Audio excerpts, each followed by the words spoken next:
B784, real bad creaking noise when turning. I disconnected the sway bar links from the sway bar, turned the wheels, noise went away. So these are the sway bar links. That's the driver's side, this is the passenger side.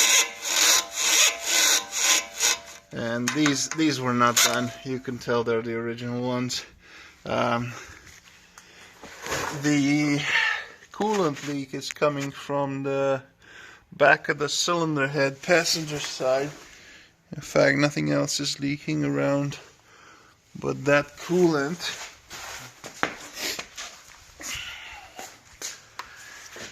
Is coming